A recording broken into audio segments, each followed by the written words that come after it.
അതുകൊണ്ടാണ് ഈ പിള്ളേരെല്ലാവരും കൂടെ വിദേശത്തേക്കൊക്കെ പോകുന്നതും. കുറച്ചുപേരൊക്കെ പൊക്കോട്ടെ, കാരണം നമുക്ക് നമ്മുടെ പിള്ളേർക്ക് നല്ല ജോലി കൊടുക്കണമെന്ന് ആഗ്രഹമുള്ള ഒരു സർക്കാരും ഇതുവരെ ഇവിടെ അധികാരത്തിൽ വന്നില്ല. അവർക്ക് ആകപ്പാടെയുള്ള ആഗ്രഹം അടുത്ത തവണ എങ്ങനെ അധികാരത്തിൽ വരാം എന്നുള്ളതാണ്. അല്ലാതെ എന്നാ പൗരന്മാർക്ക് മെച്ചപ്പെട്ട ജീവിതം കൊടുക്കണം എന്നുള്ളൊരു സ്വപ്നമൊന്നും അവർക്കാർക്കും. അവരിങ്ങനെ രാഷ്ട്രീയ കൊലപാതകങ്ങളും നടത്തി മനുഷ്യനിൽ വെറുപ്പും വിദ്വേഷവും കുത്തി നിറച്ച് അങ്ങോട്ടും ഇങ്ങോട്ടും എല്ലാം സമരവും ജാഥയെല്ലാം നടത്തി കഷ്ടപ്പെട്ട് ജീവിക്കാൻ. ഞാൻ ഈ കഴിഞ്ഞ ഇടയ്ക്ക് ഓസ്ട്രേലിയയിൽ പോയി കേട്ടോ. അവിടുത്തെ ഇലക്ഷൻ കാലമാണ്. അവിടെ ഒരു ബഹളവും ഇല്ല, ഒന്നുമില്ല. ബഹളം വെച്ച് കഴിഞ്ഞാൽ പോലീസ് അറസ്റ്റ് ചെയ്യും. വഴിക്കൂടെ നടന്ന് ബഹളം വെച്ച ഇലക്ഷനാണ്. അവിടെ വളരെ സമാധാനം. ഓരോ തൂണിന്റെ ഒക്കെ അവിടേക്ക് ഇങ്ങനെ ഓരോ ഫോട്ടോ കാണാം, എനിക്ക് വോട്ട് ചെയ്യണമെന്നും പറഞ്ഞുകൊണ്ട്. എന്നിട്ട് ഒരാഴ്ചയാണ് അവിടെ വോട്ട് ചെയ്യാനായിട്ട് സൗകര്യം. പക്ഷെ ഒരു കാര്യമുണ്ട്, വോട്ട് ചെയ്തില്ലെങ്കിൽ ശിക്ഷയാണ്. എല്ലാവരും പോയി വോട്ട് ചെയ്തോണം. പൗരന്മാരാണെങ്കിൽ വോട്ട് ചെയ്തോണം. അതാണ് അവിടുത്തെ ഒരു രീതി. പക്ഷെ എന്ത് ശാന്തമാണ് ഇത്. ഒരു സ്ഥാനാർത്ഥിക്ക് തന്നെ 7 കോടി രൂപയാവും. എന്റെ തമ്പുരാനെ, നമുക്ക് എന്തെല്ലാം നന്മ പ്രവൃത്തി ചെയ്യായിരുന്നു. 7 കോടി രൂപ കൊണ്ട് എത്രയോ പേർക്ക് തൊഴിൽ കൊടുക്കായിരുന്നു. സ്ഥാനാർത്ഥി തന്നെ 7 കോടി മുടക്കണം, പിന്നെ പാർട്ടി വേറെ മുടക്കണം, പിന്നെ സർക്കാർ ഇതിന്റെ പുറകെ വേറെയും മുടക്കണം. ഇതെല്ലാം കൂടെ എത്ര കോടി രൂപയാണ്. ഇത്രയും കോടി രൂപ ഒന്ന് ഇൻവെസ്റ്റ് ചെയ്തിരുന്നെങ്കിൽ നമുക്ക് കുറച്ച് ജോലിയും കൂടെ ഒക്കെ തുടങ്ങായിരുന്നു. നമ്മുടെ പിള്ളേർക്കൊക്കെ മെച്ചപ്പെട്ട ശമ്പളം കൊടുക്കായിരുന്നു. അതൊന്നും ഇല്ല, അത് പ്ലാനില്ല. കുറച്ചുപേരൊക്കെ പൊക്കോട്ടെ, പോകണ്ടെന്നൊന്നും ഞാൻ പറയുന്നില്ല. പക്ഷേ നമ്മുടെ കൂട്ടത്തിൽ ഏറ്റവും മിടുക്കരായ കുട്ടികൾ പൊതുരംഗത്ത് നിന്ന് അപ്രത്യക്ഷരാകുമ്പോൾ നമ്മുടെ കുഞ്ഞുങ്ങൾക്ക് ധൈര്യം കൊടുക്കാൻ നമ്മുടെ വിശ്വാസത്തിന് സാധിക്കുന്നില്ല എന്നൊരു കുറ്റവിചാരണയുണ്ട് അവിടെ. നമ്മുടെ പിള്ളേരെ ഓടി രക്ഷപ്പെടുകയാണ്. അതുകൊണ്ട് പ്രിയപ്പെട്ടവരെ, ജീവിക്കാൻ ധൈര്യം കൊടുക്കുന്ന ഈ ആത്മീയത ശരിയായിട്ട് ബോധ്യപ്പെടുത്താൻ നമുക്ക് സാധിക്കണം. വിശ്വസിക്കാത്തവനും വിശ്വസിക്കുന്നവനും തമ്മിലുള്ള വ്യത്യാസം എന്താണെന്ന് ചോദിച്ചാൽ ഞാൻ പറയും, മണലിൽ പണിത ഭവനവും പാറമേൽ പണിത ഭവനം പോലെയാണ്. 2 ഭവനങ്ങളും കാറ്റും വെള്ളപ്പൊക്കവും വന്നെങ്കിൽ ഒരു കുഴപ്പമില്ല. നിങ്ങൾ പറയോ, ദുഷ്ടന്മാർക്ക് എന്നാ കുഴപ്പം? കാറ്റും വെള്ളപ്പൊക്കവും ജീവിതത്തിൽ പ്രശ്നങ്ങളില്ലെങ്കിൽ രണ്ടുപേരും നിലനിൽക്കും. പക്ഷേ കാറ്റും വെള്ളപ്പൊക്കവും വന്നാൽ ഒരൊറ്റ വീടേ നിലനിൽക്കത്തുള്ളൂ. അത് പാറമേൽ പണിത ഭവനമാണ്. നല്ല ധീരതയോടെ ജീവിതത്തെ നേരിടാൻ ശക്തിയോടെ അത് നിലനിൽക്കും. അതുകൊണ്ട് നമ്മൾ ആദ്യമായിട്ട് തന്നെ നൽകേണ്ട നമ്മുടെ കുഞ്ഞുങ്ങൾക്ക് ഒരു സ്വത്വബോധമാണ്. Why am I a Christian, why am I a Catholic എന്ന് ചോദിച്ചാൽ അതിനൊരു മറുപടി കൊടുക്കാൻ നമ്മുടെ കുഞ്ഞുങ്ങളെ നമ്മൾ പര്യാപ്തരാക്കണം. അത് 1-ാം ക്ലാസ് മുതൽ തുടങ്ങണം, 12-ാം ക്ലാസ് വരെ ആവർത്തിക്കുകയും ചെയ്യണം.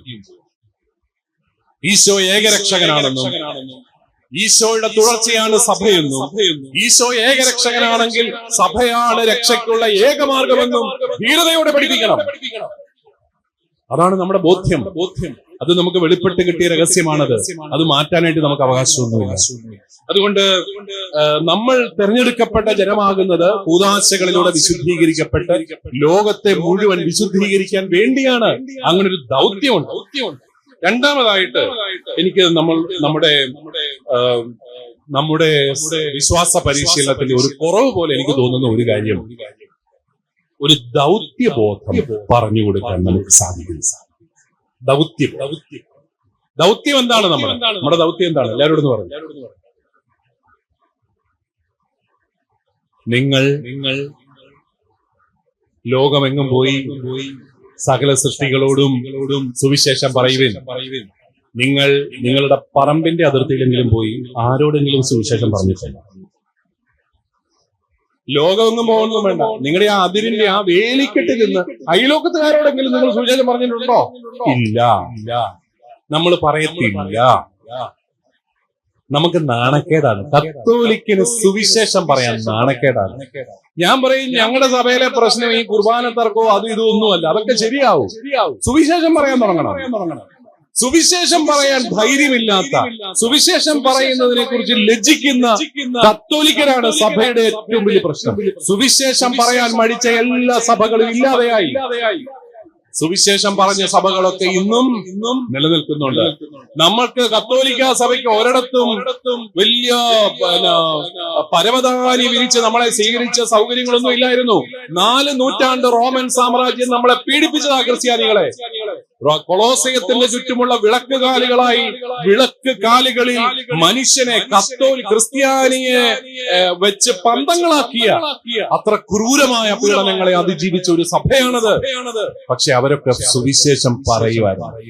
അവർക്ക് ദൗത്യം ഉണ്ടായിരുന്നു. ഈശോയെ കൊടുക്കണമെന്നുള്ള ദൗത്യമില്ലാതെ ആയപ്പോൾ എന്ത് സംഭവിച്ചു? നമ്മളിലേക്ക് മാത്രം ഒതുങ്ങി. മാതാവേ, ഞങ്ങൾക്കും ഞങ്ങളുടെ വീടിനും ഞങ്ങളുടെ പിള്ളേർക്കും ഞങ്ങളുടെ വീട്ടിലെ പട്ടിക്കും പൂച്ചയ്ക്കും കോഴിക്കും ഒരു കുഴപ്പവും വരരുത്. അത്രേ ഉള്ളൂ നമ്മുടെ വിശ്വാസം. അയലോക്കത്തെല്ലാം ഭൂകമ്പത്തിൽ വീടുകൾ തകർന്നു പോയപ്പോഴും ഞങ്ങളുടെ വീട് മാത്രം ഇങ്ങനെ നിൽക്കുന്നതിന് പ്രൈസ് ദ ലോർഡ്. ഇതാണ് നമ്മുടെ വിശ്വാസം. ഇതാണോ നമ്മുടെ വിശ്വാസം? എന്റെ മാതാവേ, ഞങ്ങളുടെ കൊച്ചിനെ പരീക്ഷയാണ് ഒന്ന് ശരിയാക്കി വിടണം. പണ്ടൊരു പയ്യൻ പ്രാർത്ഥിച്ച പോലെ, ഈശോയെ പപ്പായെ അനുഗ്രഹിക്കണമേ, മമ്മിയെ അനുഗ്രഹിക്കണമേ, ഇന്ത്യയുടെ തലസ്ഥാനം ബോംബെ ആക്കണം. അതിന് അവന്റെ പരീക്ഷയ്ക്ക് ചോദ്യം ഉണ്ടായിരുന്നു. ഇന്ത്യയുടെ തലസ്ഥാനം 3: ഡൽഹി, ബോംബെ, കൽക്കട്ട. കഷ്ടകാലത്തിന് അവൻ ബോംബെ ആക്കിയത്.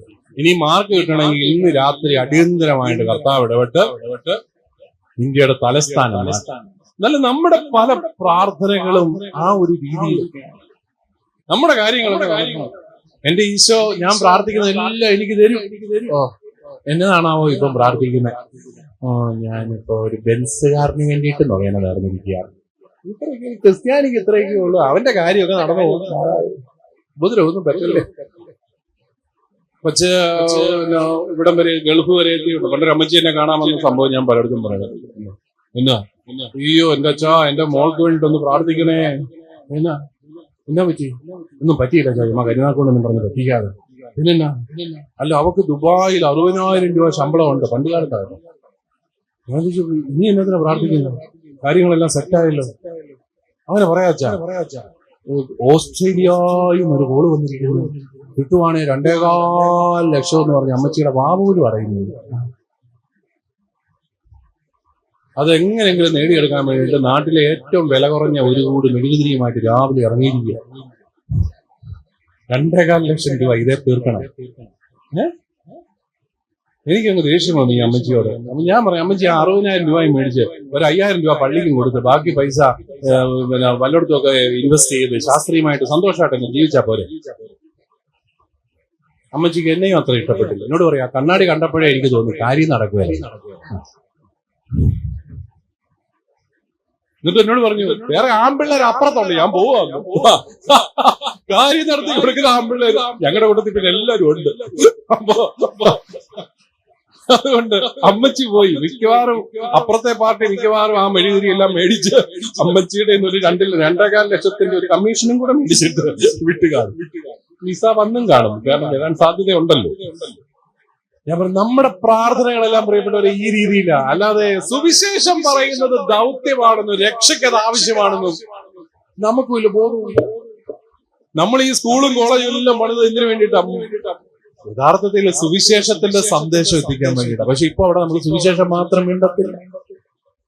ഈ അടുത്ത നാളിൽ മരിച്ചുപോയ നമ്മുടെ അത്തനേഷ്യസ് യോഹാൻ മെത്രാപ്പൊലീത്ത, പഴയ ഡോക്ടർ KP യോഹന്നാൻ അല്ലെ, എന്നെ പറഞ്ഞാലും അങ്ങനെ നമ്മൾ സമ്മതിക്കണം. അദ്ദേഹം ഈ കഴിഞ്ഞ 30-35 വർഷം കൊണ്ട് 3.1 മില്യൺ ആൾക്കാരുണ്ടത്രേ അദ്ദേഹത്തിന്റെ സഭയിൽ. സുവിശേഷം ഈ സുവിശേഷം പ്രസംഗിക്കാൻ ബുദ്ധിമുട്ടുണ്ടെന്ന് പറയുന്ന നോർത്ത് ഇന്ത്യയിൽ എല്ലാ അദ്ദേഹത്തിന് പള്ളികളുണ്ട്. ഒരു കുഴപ്പവും. കത്തോലിക്കിന് മാത്രം ഇതല്ലോ. അവിടെ വേണ്ട, എന്നാ അവർക്ക് ഇഷ്ടപ്പെടത്തില്ല. അവരെ അവിടെ എതിർപ്പാ, അവരവിടെ ആക്രമിക്കും. വേണ്ടേ? സുവിശേഷം പറയാൻ ധൈര്യമില്ലാത്ത ഒരു സമൂഹമായി നമ്മൾ മാറി എന്നുള്ളതാണ് ഒരു വലിയ കുറവ്. ഞാനൊരിക്കലും പണ്ട് ഇവിടെ ഒരു ആലപ്പുഴ ഇൻസ്റ്റിറ്റ്യൂട്ടിലായിരുന്നപ്പോഴത്തേക്കും ഇവിടെ എവിടെയോ ക്ലാസ് ഒക്കെ എടുക്കാൻ വന്നിട്ട് മടങ്ങിപ്പോവാൻ ആലപ്പുഴ റെയിൽവേ സ്റ്റേഷനിൽ വന്ന് അങ്ങനെ ഇരിക്കുകയാണ്. ട്രെയിനൊക്കെ ലേറ്റ് ആണല്ലോ പൊതുവെ. അപ്പൊ അവിടുന്ന് ഒരു കലാകൗമുദിയൊക്കെ മേടിച്ച് വായിച്ചുകൊണ്ടിരിക്കുകയാണ്. അപ്പോഴാണ് നല്ല മിടുക്കനായ സുമുഖനായ ഒരു മനുഷ്യൻ പാന്റും ഷർട്ടൊക്കെ ഇൻ ചെയ്ത് എന്റെ അടുത്ത് വന്നിട്ട് ചോദിച്ചു, സാറിനോട് ഞാൻ ബൈബിള് പറഞ്ഞു. ഞാൻ പറഞ്ഞു. കാരണം നമ്മൾ കലാകൗമുദി വായനയാണ്. അപ്പൊ കത്തോലിക്ക പുരോഹിതനെ പറഞ്ഞു. അയാള് 15 മിനിറ്റ് നിർത്താതെ എന്നോട് ഈശോ മിശിഹ രക്ഷകനാണെന്നും അവിടുന്ന് മനുഷ്യനായി അവതരിച്ചെന്നും അവിടുന്ന് കുരിശിൽ മരിച്ചെന്നും അവിടുന്ന് സ്വർഗാരോഹണം ചെയ്തെന്നും അവിടുന്ന് വീണ്ടും വരുമെന്നും സഹോദരൻ രക്ഷിക്കപ്പെടാൻ ആഗ്രഹമുണ്ടെങ്കിൽ ഈ അഡ്രസ്സിൽ കോണ്ടാക്ട് ചെയ്യാമെന്നും എനിക്കൊരു കാർഡ് അത് കഴിഞ്ഞപ്പോ ഞാൻ ഇയാളെ അടുത്ത് വിളിച്ചിരുത്തി, ചേട്ടാ എന്നെ ആരായത്? ഞാൻ പറഞ്ഞു, ഞാനൊരു കത്തോലിക്ക പുരോഹിതനാണ്. കേട്ടപ്പോ പുള്ളി പറയാം, വെറുതെ ആയിപ്പോയല്ലോ. അല്ലോ, അച്ഛന്മാരെ കുറ്റം പറയുമ്പോ നിങ്ങൾക്ക് എന്നാ ഇഷ്ടമാണെന്ന്. കത്തോലിക്ക പുരോഹിതനോട് സുവിശേഷം പറഞ്ഞ് വെറുതെ ആയിപ്പോ എന്നല്ല പുള്ളി പറഞ്ഞത്. അച്ഛനോട് എന്തിനാ ഇത് പറയുന്നേ? അച്ഛനെല്ലാം അറിയാമല്ലോ. ഞാൻ അപ്പുറത്തെ ചേട്ടന്മാരുടെ അടുത്ത് പോയി പറഞ്ഞോളായിരുന്നു എന്നാണ് അദ്ദേഹം ഉദ്ദേശിച്ചത്. ഞാൻ ഏതായാലും വിളിച്ചിരുത്തി പറഞ്ഞു, അവിടെ ഏതോ ഒരു പെന്തക്കോസ്ത് സഭയിലെ അംഗമാണ്, അവർക്ക് ഒരു കമ്മിറ്റ്മെന്റ് ഉണ്ട് അത്രേ, ആഴ്ചയിൽ 7 പേരോട് സുവിശേഷം പറയാം. നിങ്ങൾ കൊടികുത്തിയ ക്രിസ്ത്യാനികളായിട്ട് ഇന്നേ വരെ നിങ്ങളുടെ സഭ നിങ്ങളോട് എന്തെങ്കിലും കമ്മിറ്റ്മെന്റ് ചോദിച്ചിട്ടുണ്ടോ? സുവിശേഷം പറയുന്നത് ദൗത്യമാണെന്ന് നമ്മൾ കരുതാത്തതാണ് പ്രിയപ്പെട്ടവരെ നമ്മുടെ സഭയുടെ ഏറ്റവും വലിയ ദുര്യോഗം. അതുകൊണ്ട് നമ്മൾ പെറ്റുപെരുകിയ സഭ പെറ്റുപെരുകാത്തപ്പം അതുപോലെ ചുരുങ്ങി. അതാണ് നമ്മുടെ സഭയ്ക്ക് സംഭവിക്കാൻ പോകുന്ന ഒരു ദുര്യോഗം എന്നുള്ളത്. നമുക്കിങ്ങനെ ആളില്ല എന്ന് പറഞ്ഞുകൊണ്ടിരിക്കുക, രാഷ്ട്രീയക്കാരൊന്നും നമ്മളെ മൈൻഡ് ചെയ്യുന്നില്ല എന്നൊക്കെ പറഞ്ഞു നമ്മൾ കരഞ്ഞുകൊണ്ടിരിക്കുക. വോട്ടില്ല. ഛിന്ന ഭിന്നമായി പോകുന്ന നമ്മുടെ സമൂഹത്തെ നമ്മൾ കരുതണം. അവിടെയാണ് ഈ സമൂഹത്തിന് ധൈര്യം കൊടുക്കേണ്ടത് വിശ്വാസമാണ്. നമുക്കറിയാം, ഏതൊരു വ്യക്തിയെയും അയാളുടെ ചില വിശ്വാസങ്ങളാണ് മുന്നോട്ട് നയിക്കുന്നത്. വിശ്വാസം നല്ലതാണെങ്കിൽ ജീവിതത്തിൽ നല്ല ഫലങ്ങൾ, പരിശുദ്ധാത്മാവിന്റെ ഫലങ്ങൾ പുറപ്പെടുവിക്കാൻ അയാൾക്ക് സാധിക്കും.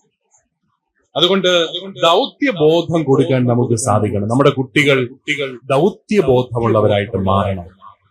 അത് നമ്മുടെ കത്തോലിക്ക സഭ ആ ഒരു രീതിയിൽ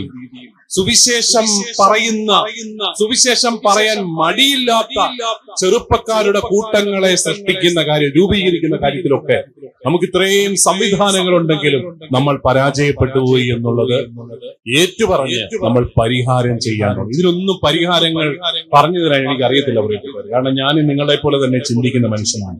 പക്ഷേ നമ്മൾ പരിഹാരം കണ്ടെത്തിയേ പറ്റൂ.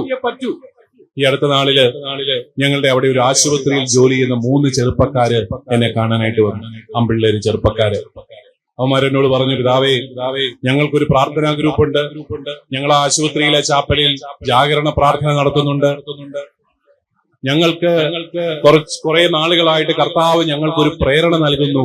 കേരളത്തിലെ എല്ലാ പട്ടണങ്ങളിലും പോയി സുവിശേഷം പറയണം. ഞങ്ങൾ തിരുവനന്തപുരത്തു നിന്ന് ആരംഭിക്കുകയാണ്, പിതാവ് അനുഗ്രഹിക്കണം.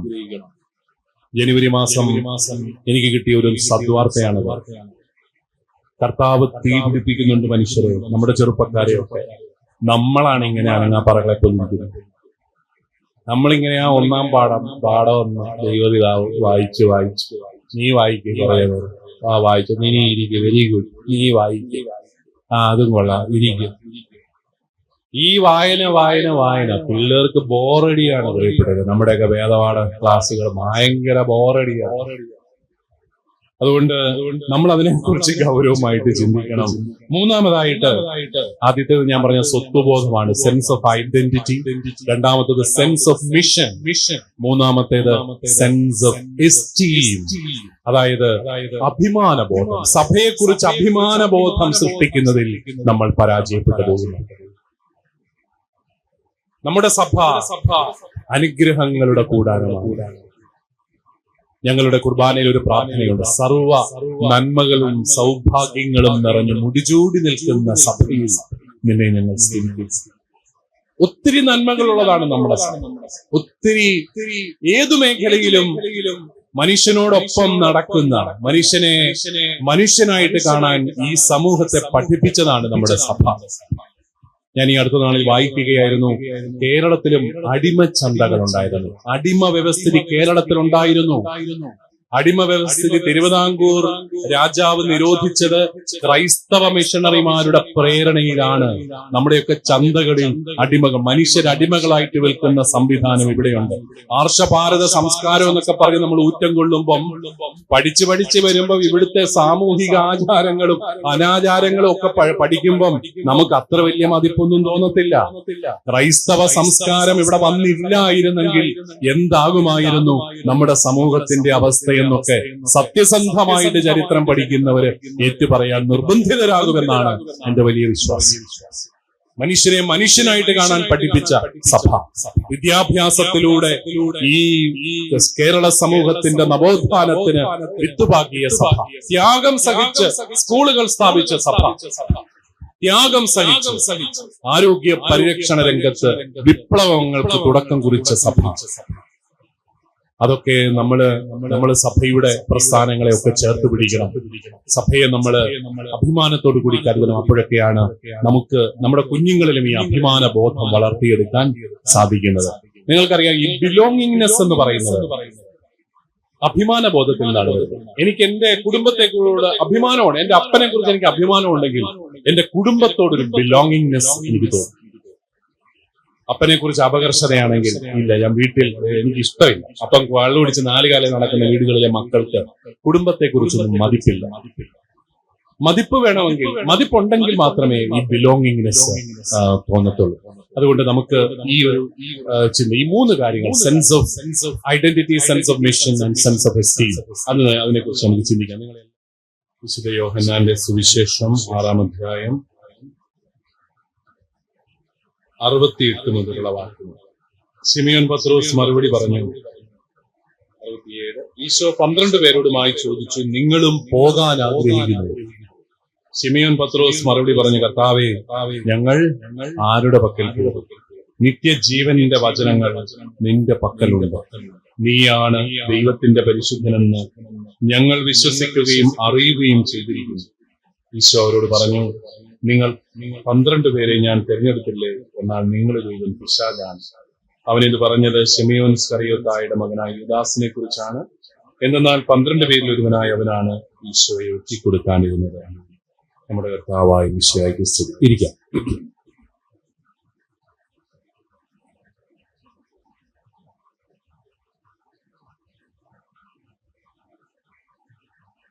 ശിഷ്യർക്ക് മനസ്സിലാകാൻ ഏറ്റവും ദുർഗ്രഹമായ കർത്താവിന്റെ പ്രബോധനമായിരുന്നു പരിശുദ്ധ കുർബാനയെ കുറിച്ചുള്ള പ്രബോധനം. ഏതധ്യായത്തിലാണ്? യോഹന്നാന്റെ സുവിശേഷം 6-ാം അധ്യായം. വളരെ നീണ്ട ഒരു പ്രഭാഷണമാണ്. ആ പ്രഭാഷണത്തിന്റെ അവസാനം സംഭവിച്ചത് എന്താണ്? ഇതിനുശേഷം അവന്റെ ശിഷ്യന്മാരിൽ വളരെ പേർ അവനെ വിട്ടുപോയി.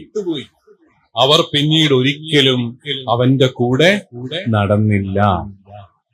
ഈശോ 12 പേരോടുമായി ചോദിച്ചു. എന്താണ് ചോദിച്ചത്? നിങ്ങളും പോകാൻ ആഗ്രഹിക്കുക. അതാവ് പിടിച്ചു നിർത്തിയത്. അതാ എന്നെ മണ്ടനല്ലേ, ഇച്ചിരി ഒന്ന് വിട്ടുവീഴ്ചയൊക്കെ ചെയ്ത് കൂടെ നിർത്തണ്ടേ? ഞാൻ അത്ര ഉദ്ദേശിച്ചില്ല, നിങ്ങൾ പിണങ്ങി പോകണ്ട എന്നൊക്കെ പറയണ്ടേ? കർത്താവ് ചോദിക്കുക, നിങ്ങൾക്കും പോണോന്ന്? ആ കൂട്ടത്തിൽ പോണോ? ഏതായാലും നമ്മുടെ പത്രോസ് എടുത്തിയാടി ഒറ്റ മറുപടി അങ്ങോട്ട് കാച്ചു. എന്താണത്? കർത്താവെ, ഞങ്ങൾ ആരുടെ അടുക്കിലേക്ക് പോകും? നിത്യജീവന്റെ വചനങ്ങൾ നിന്റെ പക്കൽ. പ്രിയപ്പെട്ടവരെ, വിശ്വാസം പഠിപ്പിക്കുന്നതിൽ ബന്ധങ്ങൾക്ക് ഒരു വലിയ പങ്കുണ്ട്. വിശ്വാസം എന്ന് പറയുന്നത് തന്നെ ഒരു ബന്ധമാണ്, ശരിയല്ലേ? വിശ്വാസം നിർവചിക്കാൻ പറഞ്ഞാൽ ഞാൻ പറയും, ദൈവവുമായിട്ടുള്ള പ്രണയമാണ് വിശ്വാസം. പ്രണയം എന്ന് കേട്ടപാടെ പിള്ളേർക്കെല്ലാം സന്തോഷം. അങ്ങനെ വാ, ഞങ്ങളുടെ ആ ലെവലിലേക്ക് ഒന്ന് വന്നേ പിതാവ്. ദൈവവുമായിട്ടുള്ള പ്രണയമാണ് വിശ്വാസം. അതൊരു വലിയ ബന്ധമാണ്. അതിനകത്ത് വലിയ ചോദ്യങ്ങളൊന്നുമില്ല. യുക്തിയല്ല, യുക്തിക്കപ്പുറത്തെ ഒരു സ്നേഹബന്ധമാണ് വിശ്വാസം. ഞാൻ ഒരിക്കല് സ്വിറ്റ്സർലൻഡിൽ നമ്മുടെ മലയാളികളെ ധ്യാനിപ്പിക്കാനായിട്ട്, അവിടുത്തെ പിള്ളേരെല്ലാം അവിടുത്തെ സ്കൂളുകളിലാണ് പഠിക്കുന്നത്. വളരെ ലോജിക്കൽ തിങ്കിങ് ആണ്. ലോജിക്ക് കൂടിയാണ് അവരുടെ വിശ്വാസം ക്ഷയിച്ചു പോയത്. അപ്പൊ ഞാന് അവിടെ വലിയാഴ്ച കർമ്മങ്ങളൊക്കെ നടത്തി, അവിടെ പ്രസംഗമൊക്കെ പറഞ്ഞു. അപ്പൊ ഞാന് ഈ ദുഃഖവെള്ളിയാഴ്ചത്തെ പ്രസംഗത്തിൽ ഞാൻ പറഞ്ഞു, സഹനങ്ങൾ എന്തുകൊണ്ട് എന്ന് ചോദിച്ചാൽ നമുക്ക് വലിയ മറുപടി ഒന്നും കിട്ടത്തില്ല. പക്ഷെ എങ്ങനെ സഹനങ്ങളെ നേരിടണം എന്ന് ചോദിച്ചാൽ സുവിശേഷം നമുക്ക് മറുപടി. അപ്പൊ അങ്ങനെയൊക്കെ വലിയ ഗംഭീരമായിട്ട് പ്രസംഗം എല്ലാം പറഞ്ഞു. എല്ലാം കഴിഞ്ഞ് ശനിയാഴ്ച ഒരു വീട്ടിൽ ഭക്ഷണത്തിന് ഞങ്ങളെ ക്ഷണിച്ചിട്ടുണ്ട്. അപ്പൊ ഞാനും വിചാരിച്ചോട് വന്നപ്പോ അവിടുത്തെ അമ്മ പറഞ്ഞു, എന്റെ അച്ഛന്റെ ഇന്നലത്തെ പ്രസംഗം കഴിഞ്ഞ് ഇവൻ എനിക്കൊരു സ്വസ്ഥത തരുന്നില്ല. അവൻ ചോദിക്കുന്നത് എന്തുകൊണ്ട് എന്ന് ചോദിച്ചില്ലെങ്കിൽ പിന്നെ എങ്ങനെയാണ് ശാസ്ത്രം വളരുന്നത്? So we should always be asking why. ഈ ഹൗ എന്ന് മാത്രം ചോദിച്ചുകൊണ്ടിരുന്നാൽ എങ്ങനെ ശരിയാകുന്നു? വൈ എന്ന് ചോദിക്കണ്ടേ, എന്തുകൊണ്ട് എന്ന് ചോദിക്കണ്ടേ? ഞാൻ പറഞ്ഞു, മോനെ നീ പറഞ്ഞത് കറക്റ്റാണ്, പക്ഷെ അത് ശാസ്ത്രത്തിനെ ചെയ്യത്തുള്ളൂ. ശാസ്ത്രത്തിന്റെ രീതിശാസ്ത്രം എടുത്ത്, ശാസ്ത്രത്തിന്റെ മെത്തഡോളജി എടുത്ത് നീ വിശ്വാസത്തിന് അപ്ലൈ ചെയ്യുക. വിശ്വാസത്തിന്റെ മെത്തഡോളജി ഭക്തിയാണ്, സ്നേഹമാണ്. എന്റെ അമ്മയെ ഞാൻ അമ്മയെന്ന് വിളിക്കുന്നത് DNA ടെസ്റ്റിന്റെ ഫലം കിട്ടിയിട്ടല്ല.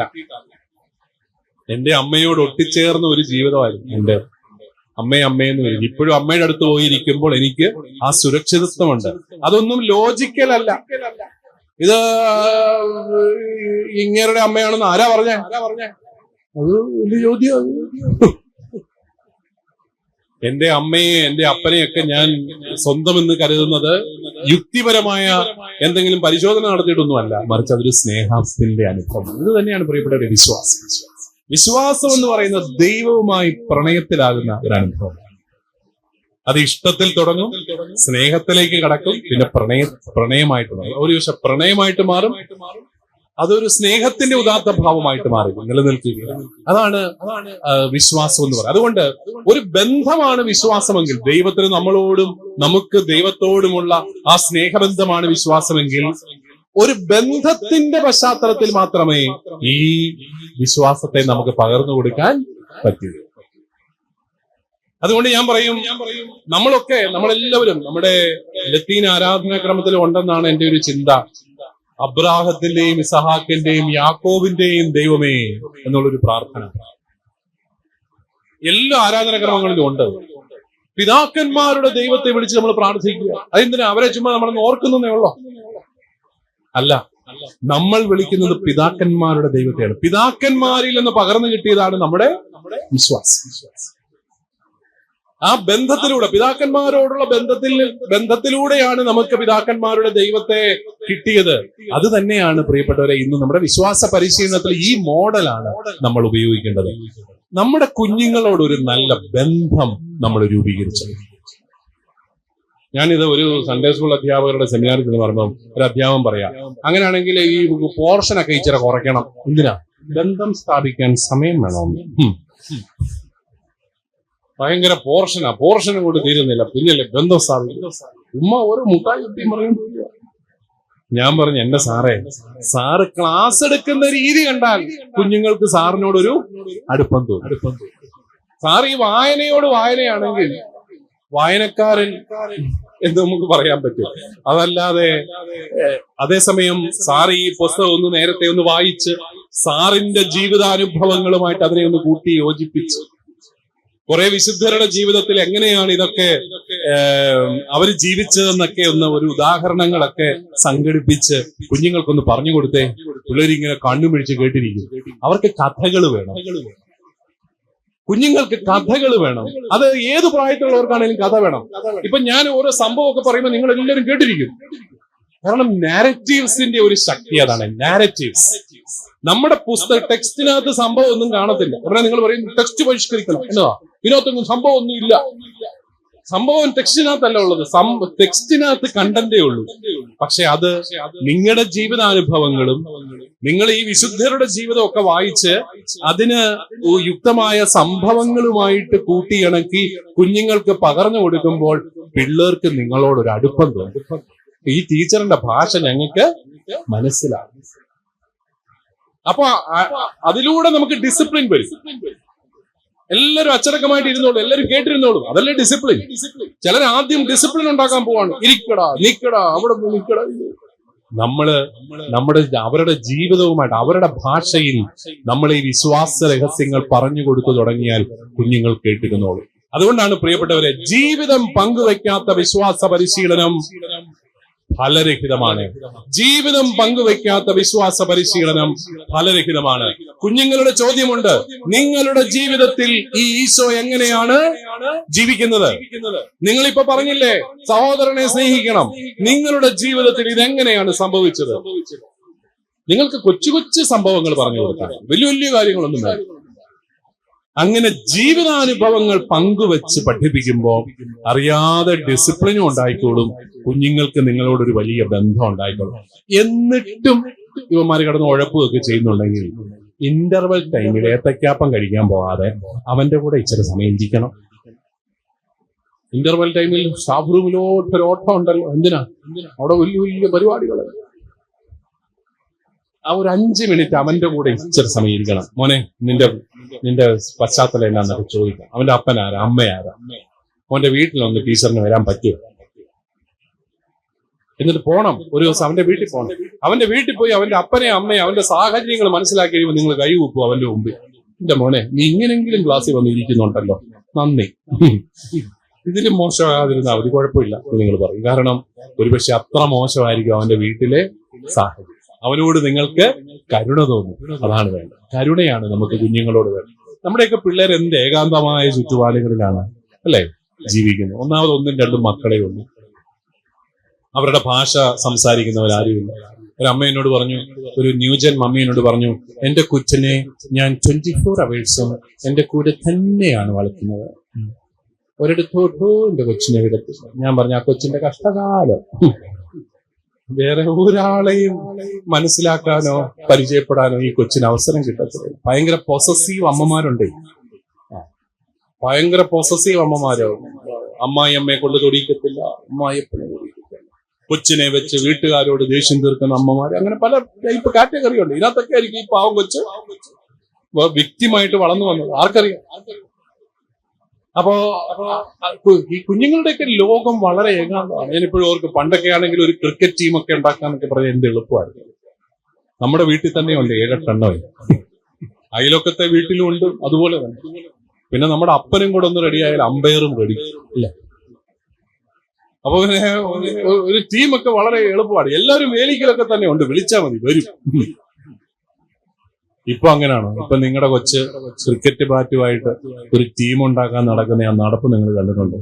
അയ്യോ, എന്ത് കഷ്ടമാണ്. ഇവൻ ക്രിക്കറ്റ് ബാറ്റുമായിട്ട് അയലോക്കത്തെ വീട്ടിലോട്ട് ചെല്ലുമ്പോഴേ അയലോക്കത്തെ ന്യൂജൻ മമ്മി അവനെ ഓടിക്കുക, നീ എന്റെ കൊച്ചിനെ വഷളാക്കാൻ വന്നിരിക്കുക, ഇവിടെ കണ്ടുപോരുത്, അവൻ കളിക്കാനൊന്നും വരുന്നില്ല. അവനാണെ വലിയ ആഗ്രഹം ഉണ്ടെന്ന് കളിക്കാൻ പോകാൻ. അമ്മ തന്നെ അങ്ങ് പറഞ്ഞേക്കും, അവൻ കളിക്കാൻ വരുന്നില്ല, നീ പൊക്കോ. അതാണ്, എന്ത് ഏകാന്തമായ ചുറ്റുപാടുകളിലാണ് നമ്മുടെ കുട്ടികൾ വളർന്നു വരുന്നത്. അവരോടൊക്കെ അവരുടെ ലോകത്തോട് നമ്മൾ കരുണ കാട്ടണം, എന്നാൽ മാത്രമേ അവരെ നമുക്ക് മനസ്സിലാക്കാൻ സാധിക്കുള്ളൂ. അപ്പൊ എനിക്ക് നിങ്ങളോട് പറയാനുള്ളത്, ഒന്നാമത് നല്ലൊരു റിലേഷൻഷിപ്പ് കുഞ്ഞുങ്ങളുമായിട്ട് എല്ലാവരുടെയും വീടുകളിൽ നിങ്ങൾ പോകണം. വീട്ടിൽ പോയിട്ട് ഇങ്ങനെ പോരുകയും വേണം കേട്ടോ, കുഴപ്പമൊന്നും ഉണ്ടാക്കരുത്. ആരെങ്കിലും വേണേ കൂട്ടിക്കൊണ്ട് പോകും, അതായിരിക്കും നല്ലത്. എല്ലാവരുടെയും വീടുകളിലൊക്കെ പോയി അവരെയൊക്കെ പരിചയപ്പെട്ട് അവരുമായിട്ടൊരു നല്ല ബന്ധം, അവർക്കും ഒരു സന്തോഷമായിരിക്കും. ആ പിള്ളേരെ അന്വേഷിക്കാനൊക്കെ വരുന്നുണ്ട്. രണ്ടാമതായിട്ട് നിങ്ങളുടെ അധ്യാപന രീതികളിൽ കൂടുതൽ കഥകളും അതുപോലെ വിവരണങ്ങളും സംഭവങ്ങളും എല്ലാം കൊണ്ടുവരണം. ഇപ്പൊ എന്തെളുപ്പമായി, ഗൂഗിളിലോട്ടൊന്ന് ടൈപ്പ് ചെയ്താൽ മതി, എ സ്റ്റോറി ഫോർ എന്ന് പറഞ്ഞുകൊണ്ട് ആ വിഷയം ഒന്ന് അടിച്ചു കൊടുത്തു കഴിഞ്ഞാൽ ഗൂഗിൾ തന്നെ നമുക്ക് വേണ്ടിയിട്ട് ആ ജോലി ചെയ്തു തരും. ഇപ്പൊ ആർട്ടിഫിഷ്യൽ ഇന്റലിജൻസ് ഒക്കെ ഉണ്ട്, അതൊന്ന് ഉപയോഗിക്കാൻ പഠിച്ചാൽ മാത്രം മതി. ഇനി ഇംഗ്ലീഷ് പറ്റത്തില്ല, മലയാളമേ പറ്റുള്ളൂ. മലയാളത്തിലും വേണമെങ്കിൽ പാവം ഗൂഗിള് എന്ത് കഷ്ടപ്പെട്ട് നമുക്ക് ഇതെല്ലാം ചെയ്തു തരും.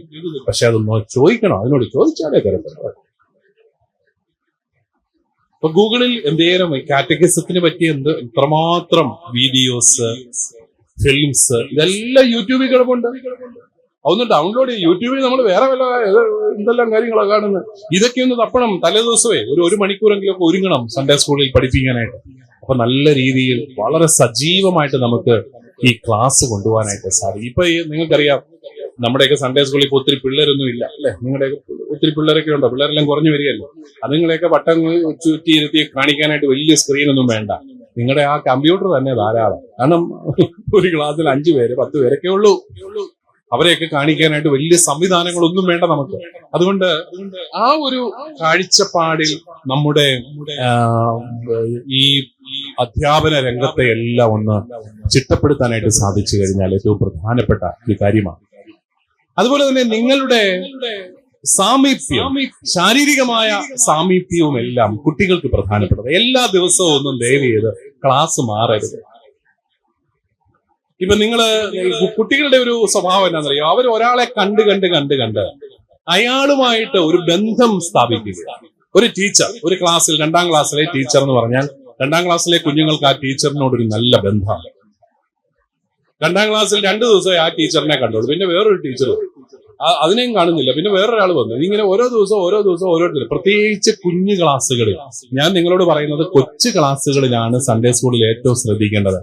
1ാം ക്ലാസ്സിലും 2ാം ക്ലാസ്സിലും 3ാം ക്ലാസ്സിലും ആ ക്ലാസ്സുകളിൽ പഠിപ്പിക്കാനാണ് ഏറ്റവും ബുദ്ധിമുട്ട്, വിശ്വാസം പഠിപ്പിക്കാൻ. അതുകൊണ്ട് നല്ല അമ്മത്വമുള്ള, വാത്സല്യമുള്ള അമ്മമാരെ വിളിച്ചു വിട്ടാൽ മതി. 1ാം ക്ലാസ്സിലും 2ാം ക്ലാസ്സിലും 3ാം. വെട്ടുപോത്തിന്റെ സ്വഭാവമുള്ള പുരുഷ കേസരികളെ ഒന്നും 1ാം ക്ലാസ്സിൽ വിടരുത് എന്ന് സ്നേഹപൂർവ്വം ഞാൻ ഹെഡ് മാസ്റ്റർമാരോട് അഭ്യർത്ഥിക്കുകയാണ്. അവര് വന്നു കഴിഞ്ഞാൽ പിള്ളേര് ഞെട്ടി വിറച്ച് സൺഡേ സ്കൂളിനെയും വിശ്വാസത്തെയും വെറുക്കുന്ന അവസ്ഥയിലേക്ക് വരും. ഇതൊക്കെ ചിലയിടത്ത് സംഭവിക്കുന്നത് കൊണ്ടും ചില സംഭവങ്ങൾ മനസ്സിലേക്ക് വരുന്നത് കൊണ്ടും ഞാനിങ്ങ് പറഞ്ഞെന്ന് മാത്രമേ ഉള്ളൂ. സാറിനെ കണ്ട് പേടിച്ചിട്ട് കൊച്ചു പള്ളി വരാത്ത അവസ്ഥയൊക്കെ ഉണ്ട്. കാരണം ഞങ്ങൾ പുരുഷന്മാർക്ക് പൊതുവെ ഒന്നാമത് ഞങ്ങൾക്ക് ചിരിക്കാൻ അറിയത്തില്ല. ഞങ്ങളുടെ കവളത്ത് 23 പേശികളുണ്ടെങ്കിലും 21 തളർന്നു കിടക്കുകയാണ്, ചിരിക്കുകയാണ്. പിന്നെ ഞങ്ങൾ വർത്തമാനം പറയുമ്പോൾ ആധികാരികമായിട്ടേ പറയത്തുള്ളൂ. ഇരിക്കടാന്ന് പറഞ്ഞാൽ ഇരിക്കണം, അവൻ അവിടെ എഴുന്നേറ്റ് എന്നാൽ ഞങ്ങൾ സമ്മതിക്കുകയില്ല. ഇങ്ങനെയുള്ള സ്വഭാവവും കൊണ്ട് കൊച്ചു കുഞ്ഞുങ്ങളുടെ അടുത്ത് ചെന്നാൽ അതുങ്ങൾ പേടിച്ച് വേർച്ചിരിക്കും. ഇനി അമ്മത്വമുള്ള അപ്പന്മാരുണ്ടെങ്കിൽ പൊക്കോ കേട്ടോ. അല്ല, കാരണം എല്ലാ സ്ത്രീകൾക്കൊന്നും അമ്മത്വം ഇല്ല എന്നുള്ളതും ദീർഘനാളിലെ ഗവേഷണത്തിലൂടെ എനിക്ക് മനസ്സിലായ ഒരു അമ്മയാണെന്ന് പറഞ്ഞുകൊണ്ടൊന്നും അമ്മത്വവും വാത്സല്യവും ഒന്നും വരികയില്ല. ഈ പറഞ്ഞ പുരുഷനേക്കാളും അപ്പുറത്തെ പുരുഷത്വമുള്ള ഓട്ടെ. നിങ്ങൾ ഫെമിനിസ്റ്റുകളൊക്കെ എന്നെ നോക്കുന്നു, ഞാൻ നിർത്തിയേക്കാം. അപ്പോ നമുക്ക് നല്ല ഒരു റിലേഷൻഷിപ്പ്, അവരുടെ നമ്മുടെ ഒരു സാമീപ്യം. എന്റെ ഒരു സജഷൻ എന്താ പറയുക, ഒരു നല്ല ടീച്ചർ ആണെങ്കിൽ 1, 2, 3 ക്ലാസ്സുകളിൽ ഒരു ടീച്ചർ തന്നെ പഠിപ്പിച്ചാൽ മതി. ആ കുഞ്ഞുങ്ങളോടൊപ്പം ഒരു 2-3 വർഷം ആ ടീച്ചർ അങ്ങ് സഞ്ചരിക്കാം. എന്നിട്ട് വേറൊരു ടീച്ചറിനെ, കൊള്ളാവുന്ന ടീച്ചറിനെ എന്നാൽ നിങ്ങൾ ചോദിക്കും, മോശം ടീച്ചറാണെങ്കിൽ ഒരു ഞായറാഴ്ച കഴിയുമ്പോൾ മാറ്റിയേക്കണം. നമ്മൾ പിന്നെ കാരണം നമ്മളതൊരു പരീക്ഷണം നടത്താൻ പാടില്ല കൊച്ചു കുഞ്ഞുങ്ങളെ. അത് വളരെ പ്രധാനപ്പെട്ടതാണ്. അതുപോലെ തന്നെ ഒരു കാർക്കശ്യത്തിന്റെ രീതിയിൽ നമുക്ക് വിശ്വാസം പഠിപ്പിക്കാൻ പറ്റത്തില്ല. അവർക്കൊരു സൗഹൃദവും സ്നേഹവും അടുപ്പവും ഒക്കെ തോന്നും.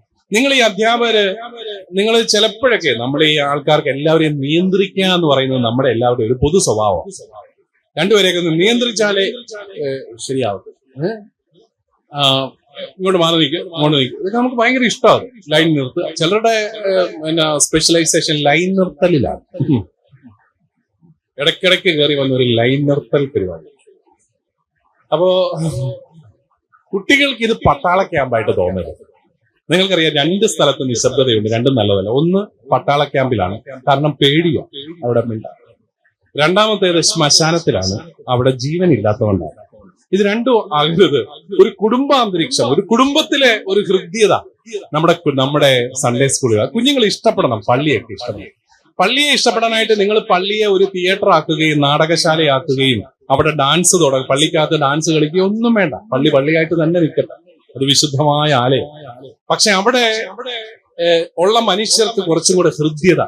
ഞങ്ങളുടെ ചില അച്ഛന്മാരൊക്കെ ഉണ്ട്, ഭയങ്കര ഡിസിപ്ലിനേറിയൻസ്, ഭയങ്കര ഇൻസ്ട്രക്ഷനൊക്കെ അങ്ങനെ കൊടുത്തു. കുർബാന അങ്ങോട്ട് തുടങ്ങും. കുർബാനയൊക്കെ തുടങ്ങി ആദ്യത്തെ ഭാഗമൊക്കെ ഞങ്ങളുടെ കുർബാനയ്ക്കകത്താണെങ്കിൽ ഈ സർവാധിപനാം കർത്താവെ പാട്ടൊക്കെ പിള്ളേര് നല്ല ആവേശത്തോടെ പാടും. കാരണം കുഞ്ഞുങ്ങൾക്ക് എല്ലാവർക്കും പാട്ടൊക്കെ അറിയാം. ഏറ്റവും സിമ്പിൾ ട്യൂൺ ആണെങ്കിൽ ഏറ്റവും ഭംഗിയായിട്ട് പാടും. പരിപാവനനമാ സർവേശ പരിപാവനനമാ ബലവാനേ എന്നൊക്കെ പറഞ്ഞ് കുഞ്ഞുങ്ങൾ പാടും. ഭയങ്കര രസമാണ്. പിന്നെ വചന ശുശ്രൂഷ തുടങ്ങുമ്പോഴത്തേക്കും അവന്റെ ശ്രദ്ധ തിരിയും. കാരണം 1ാം വായന ഹബക്കൂക്കിന്റെ പുസ്തകത്തിൽ നിന്നാണ്. അവൻ ഒരു പിടിയില്ല, ഇത് ആരാണ്, ഇത് എന്നതേ. പിന്നെ വായന കേട്ടിട്ടും അവനൊരു വലിയ ഇംപ്രഷൻ ഒന്നുമില്ല. ഇതെന്ന് ഒരു പിടി. അതെല്ലാം കഴിഞ്ഞ് പിന്നെ അപ്പൊ അവൻ ഇച്ചിരി ഡിസ്ട്രാക്റ്റഡ് ആവും, അങ്ങോട്ടും ഇങ്ങോട്ടും ഒക്കെ നോക്കും. എല്ലാം കഴിയുമ്പോഴത്തേക്കും ആയിരിക്കും നമ്മുടെ അച്ഛന്റെ പ്രസംഗം. ഇവിടെ അച്ഛന്മാര് കുറവായതുകൊണ്ട് ഞാൻ പറഞ്ഞേക്കാം. അച്ഛന്മാരുടെ പ്രസംഗം കേട്ട് കഴിയുമ്പോൾ പിന്നെ ഒരു പിടിയില്ല. ഇത് എന്നതാ ഈ പറയുന്നത്, അവനൊരു പിടിയില്ല. അങ്ങനെ എല്ലാം കഴിയുമ്പോഴത്തേക്കും അവന്റെ ആൺപിള്ളേർക്ക് പ്രത്യേകിച്ച് ഒരു പ്രശ്നമുണ്ട്, അവന് മുള്ളാൻ മുട്ടും. ഉടനെ ടീച്ചറിനോട് അനുവാദം ചോദിക്കും, പൊക്കോട്ടെ. ടീച്ചർ പറയും വിടത്തില്ല, കാരണം നിന്നെ കഴിഞ്ഞ ആഴ്ച ഞാൻ വിട്ടതാ. ഇപ്പൊ ടീച്ചറിന്റെ ചിന്ത ആൺകുട്ടികൾക്ക് ഇത് 2 ആഴ്ചയിൽ മാത്രം, ഒരിക്കൽ മാത്രം ഉണ്ടാകണം.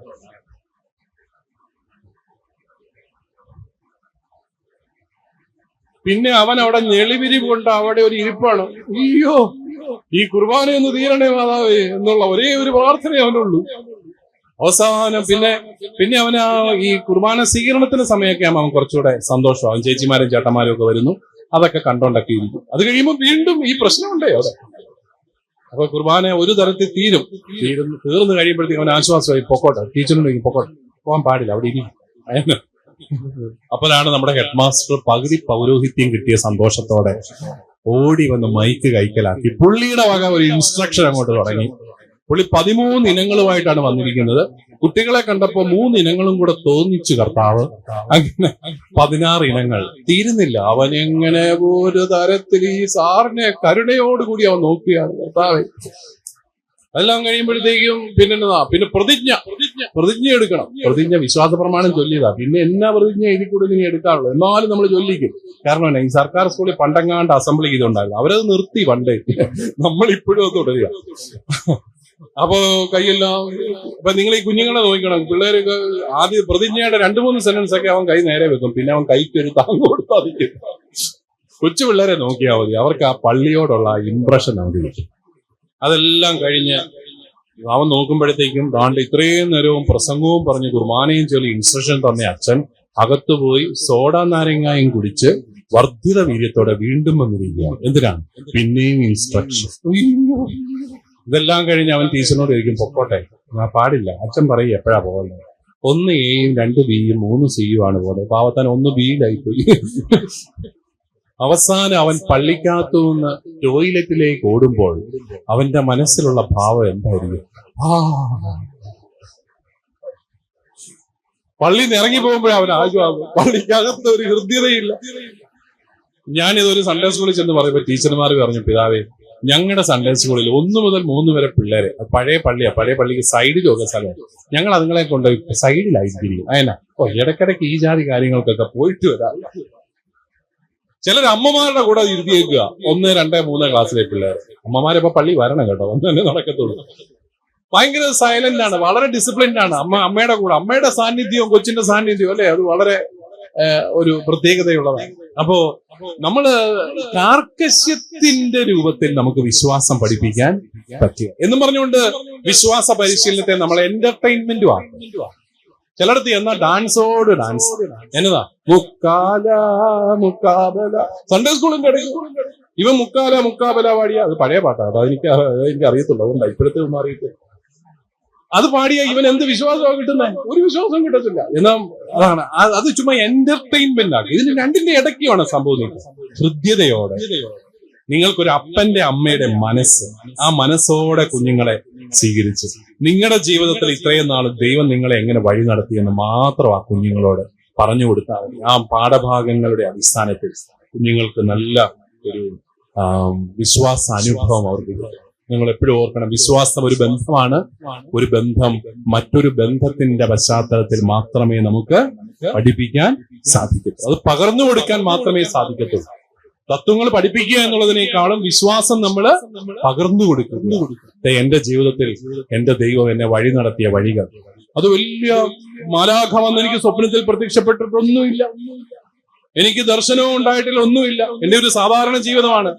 രാവിലെ എഴുന്നേൽക്കുമ്പോൾ മുതൽ എന്റെ ദൈവം എന്നെ എങ്ങനെ വഴി നടത്തുമെന്ന് നിങ്ങൾ ആ കുഞ്ഞുങ്ങളോടൊന്ന് പറഞ്ഞു കൊടുത്താൽ മാത്രം മതി. ഈശോ മിശിഹ എങ്ങനെ എന്റെ ഏകരക്ഷകനാണെന്ന് ആ കുഞ്ഞുങ്ങളോടൊന്ന് പറഞ്ഞു കൊടുത്താൽ മാത്രം മതി. നിങ്ങളുടെ ജീവിതാനുഭവങ്ങൾ വേണമെങ്കിൽ നിങ്ങൾക്ക് പറഞ്ഞു കൊടുക്കാം. അത് വലിയ പെർഫെക്റ്റ് ജീവിതമാകണമെന്നൊന്നും ഒരു നിർബന്ധവുമില്ല. അപൂർണതകളിൽ ദൈവം എങ്ങനെ നമ്മളെ വഴി നടത്തുന്നു. അതുകൊണ്ട് ഞാൻ പറഞ്ഞു വന്നത് നമ്മുടെ സ്നേഹത്തിന്റെ ഒരു സാമീപ്യവും ബന്ധവും വളരെ പ്രധാനപ്പെട്ടതാണ്. ഈ കുട്ടികള് അച്ചടക്കലംഘനം കാണിക്കുന്നത് പോലും നമ്മുടെ ഒരു ശ്രദ്ധ പിടിച്ചു പറ്റാൻ വേണ്ടിയിട്ടാണ്. നിങ്ങൾ ശ്രദ്ധിച്ചിട്ടുണ്ടാകും, കൊച്ചു കുഞ്ഞുങ്ങള് അവര് ഈ നല്ല സന്തോഷമായിട്ട് അമ്മയുടെ തോളത്ത് ഇരിക്കാന്ന് വിചാരിക്കുക. പതുക്കെ നല്ല സന്തോഷം മനസ്സിൽ നിറയുമ്പോ അവൻ പതുക്കെ അമ്മയുടെ തോളത്ത് നൂർന്നിറങ്ങി അമ്മ അമ്മ അമ്മ അമ്മ അമ്മ എന്നൊക്കെ വെച്ച് എങ്ങോട്ട് പോകും? കളിപ്പാട്ടങ്ങൾ തേടി അവൻ പോകും. കളിപ്പാട്ടങ്ങൾ തേടിപ്പോയി കളിക്കും. കൊച്ചു കളിക്കാൻ തുടങ്ങും. കുഞ്ഞുങ്ങളെ ഒറ്റയ്ക്കിരുന്ന് കളിക്കാനൊക്കെ സാധിക്കുന്ന കുഞ്ഞുങ്ങൾക്ക് നല്ല മാനസികാരോഗ്യം ഉണ്ടെന്നാണ് ഒരു തത്വം.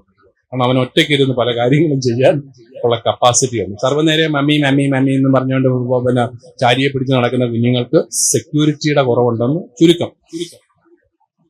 അപ്പോ അവൻ പോയി ഇരുന്ന് കളിക്കുകയാണ്. കളിക്കുമ്പോഴും അവൻ ഇങ്ങനെ ആ പ്രദേശം മുഴുവൻ സ്കാൻ ചെയ്യുന്നുണ്ട്. ഈ അമ്മ എവിടെ, അമ്മ അവിടെ ഉണ്ടെന്നുള്ള ഉറപ്പിലാണ് ഇവൻ ഇവിടെ പോയി കളി.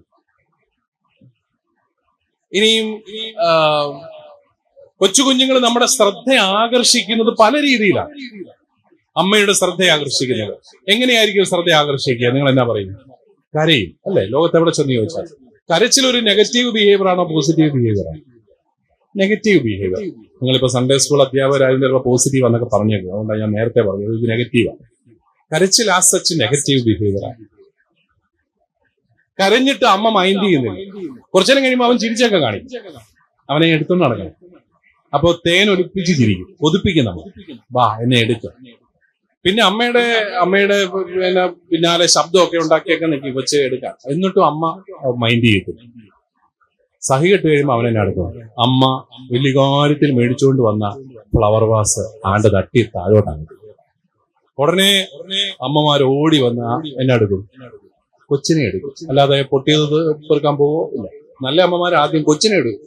എന്തിനോ എന്റെ മോനെ അങ്ങനെയൊക്കെ ചെയ്യുന്നൊക്കെ ചോദിച്ചെടുക്കും. അവൻ ഹാപ്പിയായി, അവൻ വളരെ കുഴപ്പമില്ല. അതാണ് ഈ ശ്രദ്ധ ആകർഷിക്കാൻ പോസിറ്റീവ് ബിഹേവിയർ മാത്രമല്ല, നെഗറ്റീവ് ബിഹേവിയറും ഡിസ്ട്രക്റ്റീവ് ബിഹേവിയറും കുട്ടികൾ ഉപയോഗിക്കും.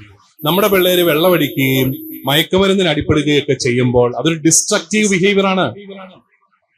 ഉള്ളിന്റെ ഉള്ളിൽ മാതാപിതാക്കളിൽ നിന്നുള്ള ഒരു സുരക്ഷിതത്വം കിട്ടിയ കുട്ടികൾ വഴിതെറ്റിപ്പോവാനൊക്കെ സാധ്യത കുറവാണ്. അവരങ്ങനെ ഡിസ്ട്രക്റ്റീവ് ബിഹേവിയറിലേക്ക് പോകുമ്പോൾ അതൊരു സൂചനയാണ്. എന്താ? ഇവൻ എവിടെയോ സ്നേഹം കിട്ടാനുണ്ട്, ഇവന്റെ ഉള്ളിൽ വല്ലാത്ത ഏകാന്തതയുണ്ട്. അതിനെ നേരിടാൻ വേണ്ടിയിട്ടാണ് അവൻ ഇങ്ങനെയുള്ള പെരുമാറ്റ വൈകല്യങ്ങളിലേക്കെല്ലാം പോകുന്നത്. അപ്പൊ അതുകൊണ്ട് ആ കുട്ടിയെ നമുക്ക് കുറച്ചുകൂടെ മനസ്സിലാക്കാൻ സാധിക്കുകയാണ്. അപ്പൊ നമ്മുടെ സാമീപ്യം, നമ്മുടെ സാന്നിധ്യം കുട്ടികൾ പല രീതിയിലാണ് തേടുന്നത്. അതുപോലെ തന്നെ നമ്മളോടുള്ള ഒരു ബന്ധം നമ്മുടെ മൂല്യങ്ങളോടുള്ള ഒരു ബന്ധമായിട്ട് മാറും. പിതാക്കന്മാരുടെ ദൈവത്തെ നമ്മൾ വിളിച്ചപേക്ഷിക്കുന്ന പോലെ തന്നെ പിതാക്കന്മാരോടുള്ള ബന്ധം പിതാക്കന്മാരുടെ ദൈവത്തോടുള്ള ബന്ധമായിട്ട് മാറുന്നത് പോലെ.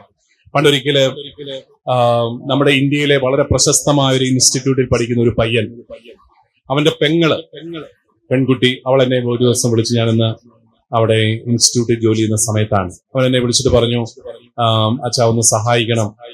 എന്താണ് മോനെ? എന്റെ ആങ്ങള ഇന്ന ഇൻസ്റ്റിറ്റ്യൂട്ടിലാണ്, പഠിക്കാൻ ഭയങ്കര മിടുക്കനാണ്, അവൻ എൻട്രൻസ് എഴുതി കിട്ടിയതാണ്. ഓ, പിന്നെ എന്നാ പ്രശ്നം? എന്നാ? അവനിപ്പം കൂടുതൽ ബൈബിള് പറയുന്ന അച്ഛാ. കൂടുതൽ ബൈബിള് പറയുന്നത് എന്തുകൊണ്ടാണെന്നാണ് കത്തോലിക്കന്റെ ചിന്ത. കൂടുതൽ ബൈബിള് പറയുന്നവർ എവിടെ പോയി കാണുന്നു? അത് തന്നെ. അവൻ കൂടുതൽ ബൈബിള് പറയുന്നു, അവൻ രണ്ടാമത് മാമോദീസ സ്വീകരിക്കുന്നതിനെ കുറിച്ച് പറയുന്നു. അപ്പൊ ആകപ്പാടെ ഞങ്ങൾക്ക് സങ്കടമായി. അവൻ ഏതോ പെന്തക്കോസ്ത് സെക്റ്റിൽ ചെന്ന് പെട്ടിട്ടുണ്ട്. ആ ക്യാമ്പസിൽ ഇതുണ്ട്, ഇവരുടെ സെക്ട് ഉണ്ട്. അപ്പൊ ഞാൻ ഇവനെ പല രീതിയിൽ ഫോൺ വിളിക്കാൻ നോക്കി, അവൻ എടുക്കുകയില്ല. അവനറിയാം ഞാൻ ഇതിനായിരിക്കും വിളിക്കുന്നതെന്നറിയാം. അങ്ങനെ ഫോൺ വിളിക്കാനായിട്ട് നോക്കി, എന്ത് ചെയ്താലും അവൻ എടുക്കുകയില്ല. അങ്ങനെയൊക്കെ വന്നപ്പോഴത്തേക്കും ഒരു ദിവസം കഷ്ടപ്പെട്ട് ഞാൻ തച്ചിനിരുന്ന് പല പ്രാവശ്യം വിളിച്ച് അവസാനം അവൻ ലൈനിൽ വന്നു. അപ്പൊ അവനോട് ഞാൻ സംസാരിച്ചു. അപ്പൊ അവൻ എന്നോട് പറഞ്ഞു, അച്ഛാ, നല്ല പയ്യനാ, നല്ല എളിമയുള്ള ഒരു കൊച്ചാണ് അച്ഛാ, എനിക്ക് അച്ഛനൊന്നും തോന്നരുത്, എന്നാ കാത്തലിക്സ് ഒന്നും ജെനുവിൻ അല്ല. ആരോടാ ഇത് പറയുന്നത്? കത്തോലിക്ക വൈദികനോടാ. ഞാൻ പറഞ്ഞു, മോനെ ശരിയായിരിക്കും, ഞങ്ങളൊക്കെ ജെനുവിൻ അല്ല, ഞങ്ങളൊക്കെ പാപികളും ദുർബലരും ഒക്കെയാണ്. ഇഷ്ടംപോലെ കുഴപ്പങ്ങളും ഞങ്ങൾ ഒപ്പിക്കുന്നുണ്ട്. എന്നാലും ഞങ്ങളെ കൊണ്ട് പറ്റുന്ന രീതിയിൽ കർത്താവിന്റെ വഴികളിൽ നടക്കാൻ ഞങ്ങൾ പരിശ്രമിച്ചുകൊണ്ടിരിക്കും. ശരിയാ. എന്നിട്ട് ഞാൻ അവനോട് തിരിച്ചൊരു ചോദ്യം ചോദിച്ചു. നീ പരിചയപ്പെട്ട ആദ്യത്തെ കത്തോലിക്കനാണ്? കത്തോലിക്കര് ജനുവിനല്ലെന്നല്ലേ അവന്റെ തിയറി. ഞാൻ ചോദിച്ചു, നീ പരിചയപ്പെട്ട ആദ്യത്തെ കത്തോലിക്കൻ ആരാണ്? കാരണം ഞാൻ ഈ കുടുംബത്തെ അറിയുന്നത് ഇവന്റെ അപ്പനും അമ്മയും കൗൺസിലിങ്ങിനായിട്ട് എൻ്റെ അടുത്ത് കുറെ നാളുകൾ വന്നു. അതുകൊണ്ടാണ്, അങ്ങനെയാണ് ഞാൻ ഇവരെ അറിയുന്നത്. ഉടനെ ബുദ്ധിയുള്ളവന് അവന് പിടികിട്ടി ചോദ്യം ആരിലേക്കാണെന്ന്. ഉടനെ അവൻ പറഞ്ഞു, അച്ഛനെ എന്റെ പേരൻസിനെയാണ് ഉദ്ദേശിക്കുന്നെങ്കിൽ. ഇല്ല, എന്റെ പേരൻസിനെ എനിക്ക് ചക്കര ഇഷ്ടമാണ്, പഞ്ചാര ഇഷ്ടമാണ്, അവരെ കുറിച്ചൊന്നും എനിക്ക് പറയാൻ ഇഷ്ടമില്ല. പക്ഷെ ജനറലി കാത്തലിക്സ് ആർ നോട്ട് ജെന്യൂൻസ്. ഞാൻ പറഞ്ഞു, മോനെ അല്ല, നീ ഉദ്ദേശിക്കുന്നത് നീ നിന്റെ പേരൻസിന്റെ ജീവിതം കണ്ട് മടുത്തിട്ട് അവരോടുള്ള അരിശം പ്രകടിപ്പിക്കുന്നതാണ്. എങ്ങനെ? അവരിൽ നിന്ന് കിട്ടിയ ആദ്യത്തെ മൂല്യം നീ തിരസ്കരിച്ചു. മാതാപിതാക്കളിൽ നിന്ന് ആദ്യമായിട്ട് കിട്ടുന്ന മൂല്യം വിശ്വാസമാണ്.